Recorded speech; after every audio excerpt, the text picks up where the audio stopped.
फिर उसके बाद बहुत कुछ चीज़ें जीवन में बदलाव हो रहे थे। जब भी आप किसी भी शो में, रियलिटी शो में बराबर। आते हैं, विजेता तक बनते हैं, पहुँचते हैं, तो जीवन में बहुत बदलाव आते हैं। आपको टूर्स मिलने लगते हैं, शोज़ मिलने लगते हैं, आप एक अलग दुनिया जीने लगते हैं। तो मेरे लिए बहुत नई बात थी, 16 साल की थी मैं, बिल्कुल। स्कूल भी मेरा पूरा नहीं हुआ था उस समय, 11th में थी। तो बहुत नई दुनिया मेरे लिए बन गई थी। सिर्फ़ 1 साल तक मैंने वो नई दुनिया जी है और पूरी दुनिया में कोविड-19 जैसी भयावह चीज़ जो है इंट्रोड्यूस हो गई। तो मेरे जो पीक करियर का जो समय था, जब बहुत सारी चीज़ें होने वाली थी, बहुत सी चीज़ें अलाइन्ड थी, वो सब धीरे-धीरे, धीरे-धीरे सब क्लैश होने लग गया। हालाँकि कोविड में लोगों ने बहुत लोगों को खोया है, ऐसी-ऐसी चीज़ें खोई है जिसके सामने मेरा खोया हुआ कुछ भी नहीं है। तो धीरे-धीरे सारे जो कॉन्ट्रैक्ट्स थे वो कैंसल होने लगे, वीज़ा आए हुए थे, यूके का एक टूर था, वो कैंसल हो गया, पोस्टपोन हुआ फिर कैंसल हो गया। तो ऐसी बहुत सारी चीज़ें थी जो हमने फेस की। फिर 2-3 साल जैसे-जैसे लगभग इसमें बीते कोविड में, तो जब तक कोविड खत्म हुआ हम मानसिक तौर पे थोड़े हताश हो चुके थे। पर मेरे अंदर ये था कि नहीं, कोई बात नहीं, मैं अपना जज़्बा ज़िंदा रखूँगी, मैं अपनी तैयारी कुछ न कुछ करती रहूँगी।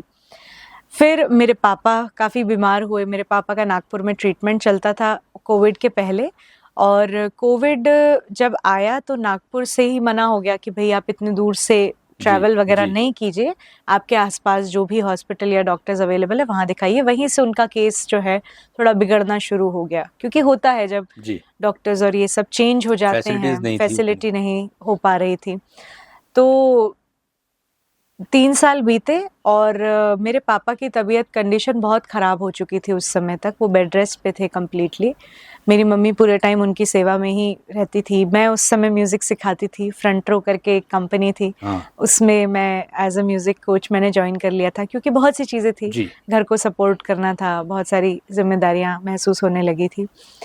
उस समय बार-बार हमारे पास कॉल आता था ये इंडियाज़ गॉट टैलेंट का, उनकी टीम का, कि ऐसे-ऐसे यहाँ पे ऑडिशन हो रहे हैं, तो आप प्लीज़ आइए ऑडिशन देने के लिए। तो मैं उन्हें हाँ ना बोलती रहती थी, क्योंकि मेरा गोल था कि अगर मैं जाऊँगी दोबारा, क्योंकि मैं ऑलरेडी एक शो जीत चुकी हूँ, और क्योंकि ये मेरा दूसरा शो होगा, तो बहुत सारी चीज़ें मन में होती है कि भई क्या होगा, कैसे होगा, उम्मीदें वो हो जाती हैं। और एक बार एक ये भी हो जाता है ना कि आप ऑलरेडी एक शो जीत चुके हो, अब अगर मान लो मैं 10 में आउट हो गई, तो वो एक मेरा, तो वो शो कैसे जीता? वो करियर वो ऐसा ना दिखे दुनिया को। बराबर। बहुत सी चीज़ें, सवाल-जवाब दिमाग में रहते हैं। तो मैंने मना कर दिया कि नहीं, अभी तो वैसे ही घर के हालात थोड़े ठीक नहीं हैं, ऐसी स्थिति में मेरा जाना सही नहीं है। और मैं जाऊँगी तो मैं आइडल में जाऊँगी, इंडियन आइडल की तैयारी करूँगी। अब उस समय क्या हुआ, मेरे पापा एडमिट हो गए और उनकी तबीयत दिन-ब-दिन बहुत खराब होती चली गई।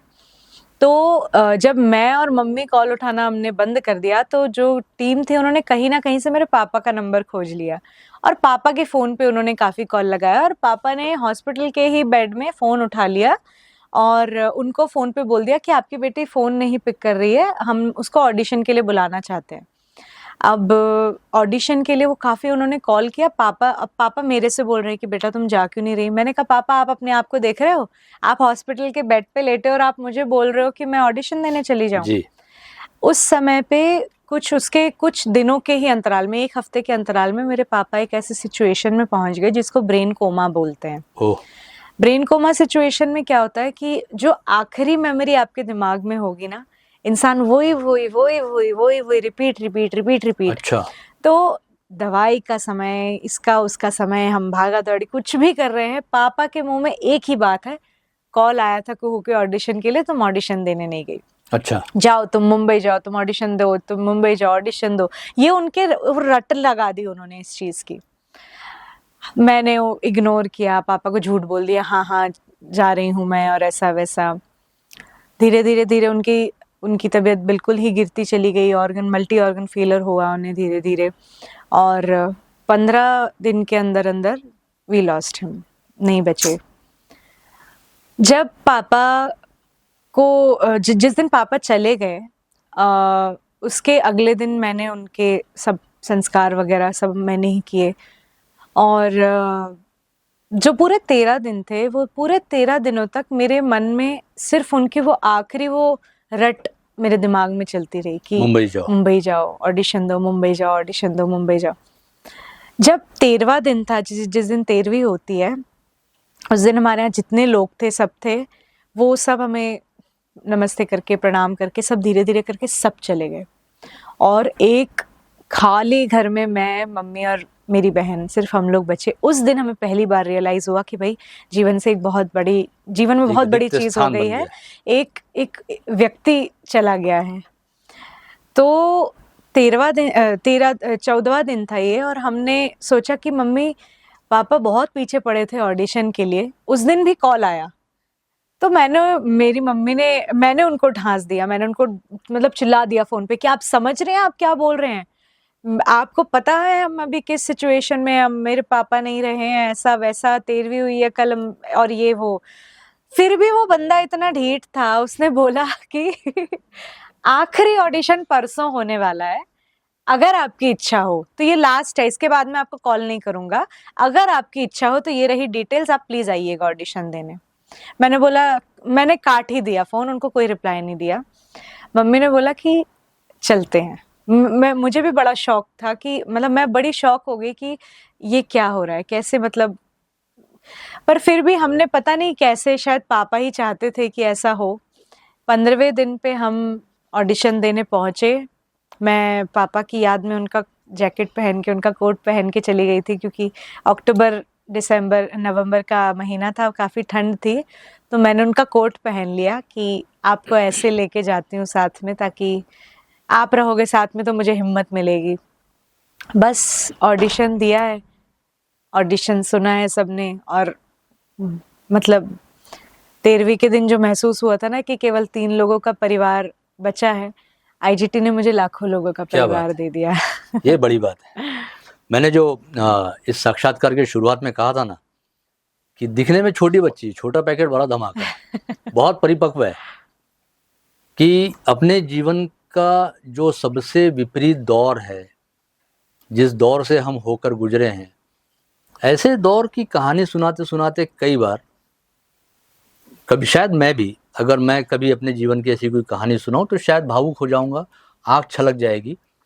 लेकिन उसको भी बड़े दृढ़ता के साथ, बड़े धैर्यपूर्वक सुनाना, और आखिरी में ये जो वाक्य इशिता ने कहा कि उस दिन हम 3 लोगों का परिवार था और अब हम लाखों लोगों का परिवार है, ये कहीं ना कहीं मुझे लगता है इशिता ने मुझ पर, आप सभी पर एक भरोसा जताया है, एक जिम्मेदारी भी डाली है। इशिता ने रियलिटी शो के मंच से लेकर लाइव कंसर्ट, डिजिटल प्लेटफॉर्म, हर व्यासपीठ पर अपनी गायकी का जबरदस्त लोहा मनवाया है। पहले हिस्से में हमने बात की इशिता के संगीत के सफ़र की, उस इशिता की उपलब्धियों की, एक अघटित के बारे में। अब इस पार्ट में हम बात करते हैं कि इन दिनों इशिता की ज़िंदगी में क्या चल रहा है, अपनी उपलब्धियों का किस तरह से आनंद लिया जा रहा है, और संगीत की दुनिया में अपने नाम को और बड़ा बनाने के लिए इन दिनों क्या कुछ किया जा रहा है जी, ये हमारे साथ थोड़ा साझा कीजिए आप। बहुत छोटी थी जब से घर में भजन सुने हैं, सीखे हैं, और हमारे घर में हमेशा से बहुत धार्मिक माहौल रहा है। मेरी मम्मी काफ़ी धार्मिक रही हैं जी। और बचपन से ही इतना भगवान के भजन और सब सुनते सुनते बड़े हुए हैं कि बड़ी इच्छा हमेशा से रही कि मैं इस फील्ड में ज़रूर कुछ करूं। तो बहुत ही ऐसी कृपा भी रही है कि पिछले इतने सालों से मैंने बहुत सारे डिवोशनल प्रोजेक्ट्स गाए हैं, अलग अलग म्यूज़िक कंपनी के लिए, Zee music company, Saregama devotional, T Series Bhakti, अलग अलग उनके लिए मैंने बहुत सारे ऐसे गीत गाए हैं। और इतने सालों तक गाने के बाद मुझे ये चीज़ रियलाइज़ हुई कि अगर यही चीज़ मुझे कार्यक्रमों में गाने का मौका मिलता है और अगर मैं गाती हूँ तो कितना सौभाग्य होगा। तो पहले क्या होता था कि हम लोग हमेशा ही, मतलब जब छोटे थे तब से ही मम्मी के साथ कथा वगैरह सुनने के लिए जाते थे। तो बचपन से आदत रही है कि कथा में जाते थे, सुनते थे और घर वापस आ जाते थे। पर अब थोड़ा स्थिति बदल गई है, अब थोड़ा ऐसी कृपा है कि लोग पहचान जाते हैं और जी, प्रेम जी। देते हैं। तो कुछ ऐसी कथाओं में अभी थोड़े दिनों पहले जाना हुआ। पूज्य इंद्रेश जी महाराज जी की कथा में गए, श्री पुंडरीक जी की कथा में गए और राम भद्राचार्य जी की कथा में गए। तो मतलब ऐसे-ऐसे संत जनों की इतनी कृपा मिली कि उन्होंने भी मुझे मंच में गाने का मौका दिया। और जब भी मैं मतलब संत जनों से मिलती हूँ, तो मैं वो चीज़ें नहीं गा के सुनाती जो मैं दुनिया के सामने गाती हूँ, अच्छा, या जो प्रचलित भजन है या जो कॉमन जो भजन है वो नहीं। जैसे सूरदास जी के पद, मीराबाई सा के पद और ये सारी जो चीज़ें जो बहुत अनकॉमन है, ऐसे सबने नहीं सुनी है, पर मैं मेरे कलेक्शन में रही है, मैंने हमेशा उनको अच्छा। सुना है और वैसे ही हमारे यहाँ हमने पूजा भक्ति की है। तो वो कुछ सुनाती हूँ तो बड़े प्रसन्न हो जाते हैं, आनंदित हो जाते हैं। तो बहुत सी ऐसी संत जनों की मुझे बहुत कृपा मिली और बहुत आशीर्वाद मिला। चलिए अच्छा है, तो संगीत साधना के साथ में आप संस्कृति को भी सहेज रही हैं। जी, जी। आपकी आवाज़ में जैसा आपने बताया सूरदास जी, मीराबाई सा, जी, जो भी कृष्ण भक्ति के जिन्होंने छंद और दोहे लिखे, भजन जी, लिखे, वो आपकी आवाज़ में संरक्षित होते रहेंगे। इसके पहले भी बहुत सारे गायकों ने वो गाया है, जी, लेकिन बहुत सारे एलपी रिकॉर्ड सब नहीं हैं, कैसेट सब नहीं मिलती बिल्कुल। हैं। तो इसी बहाने कम से कम वो शुरू हो जाएगा। एक सवाल मैं मिस कर गया इशिता, जी, जैसा आपका संघर्ष रहा और संघर्ष से लेके आप सफलता तक के आए, तो संघर्ष के दिनों का ऐसा कोई साथी या ऐसा कोई सहयोगी रहा जो आज सफलता के दिनों में भी याद आता है कि हाँ यार वो एक था या ऐसा कोई था? वैसे तो मम्मी रही हैं जी, हमेशा, तब भी थीं, आज भी हैं और हमेशा रहेंगी। पर अगर अदर देन उनकी बात की जाए तो ऐसे बहुत सारे हेल्पिंग हैंड्स रहे हैं। मतलब हमारे साथ मैं और मम्मी कई बार इस बारे में बात करते हैं कि भगवान हमें हर मोड़ पे ना किसी एक मैसेंजर को या किसी व्यक्ति को हमारे जीवन में भेज देते हैं।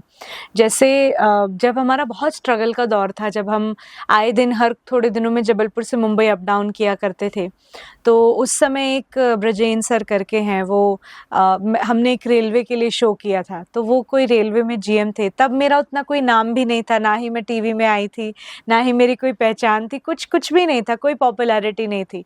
पर वो हमारे साथ जुड़ गए, उन्होंने बोला आपकी बच्ची बहुत अच्छा गाती है और वो हमारी पूरी मदद करते रहे पूरे उस स्ट्रगल के दौरान। कभी भी हमको मतलब बिना रिजर्वेशन के या फिर कभी टिकट नहीं मिली या वेटिंग क्लियर नहीं हुई, इस चीज़ का स्ट्रगल हमें नहीं करना पड़ा, क्योंकि वो ईश्वर ने हमको उनको मदद करने भेज दिया। तो ये तो एक उदाहरण है, भगवान ने हमेशा पूरे जीवन भर कोई ना कोई ऐसे व्यक्ति को भेज दिया जो हमारी मदद कर देते थे और जो हमारे साथ जुड़ जाते थे। इसीलिए कहा जाता है शायद कि ईश्वर जब एक दरवाज़ा बंद करता है, जी, तो 10 नए दरवाजे खोलता है, बिल्कुल, खोजना आना चाहिए। बिल्कुल। और ईश्वर आपकी मदद करने के लिए खुद तो नहीं आ सकते, वो किसी न किसी को ज़रिया बना के भेजते हैं। बिल्कुल, बिल्कुल। तो ये बात आपने जो अभी कही उस पे से मुझे याद आई।